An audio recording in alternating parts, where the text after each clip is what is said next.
12 જૂન 2025ના રોજ અમદાવાદમાં જે એર ઇન્ડિયાનું પ્લેન ક્રેશ થયું હતું, 12 જુલાઈના દિવસે એનો જે પ્રાથમિક રિપોર્ટ સામે આવ્યો છે, પરંતુ પાયલટ એસોસિએશને એ પ્રાથમિક રિપોર્ટ ઉપર સવાલ ઉઠાવ્યા છે।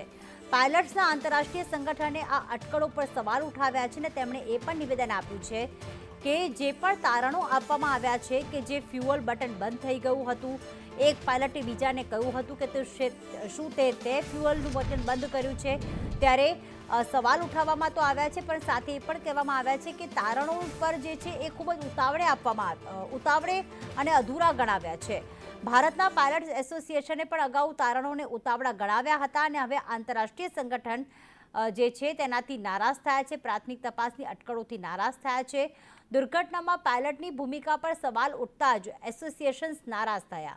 આ અટકળોથી international federation of airline pilots association નારાજ છે અને તપાસના અનુમાનોના આધારે કોઈ તારણો ન કાઢવા જોઈએ તેવું કહેવું છે। એએઆઈબીના તપાસ રિપોર્ટને પાયલટ એસોસિએશને માત્ર પ્રાથમિક રિપોર્ટ ગણાવ્યો છે અને પાયલટ એસોસિએશન કહી રહ્યા છે કે આ રીતે તારણો પર ન આવવું જોઈએ, બરાબર તપાસ કરીને અને પાયલટ્સ પર સવાલ ઉઠાવતા પહેલાં જે છે તે અનેક તર્ક વિતર્ક જે છે એના પર સમજવાની જરૂર છે। ખાસ કરીને પ્રાથમિક તપાસના તારણો પર ઘણા સવાલ ઉઠાવતા એક દાવો કર્યો છે કે હાલના તબક્કે સેફટી અંગે કોઈ ભલામણો કરવામાં નથી આવી।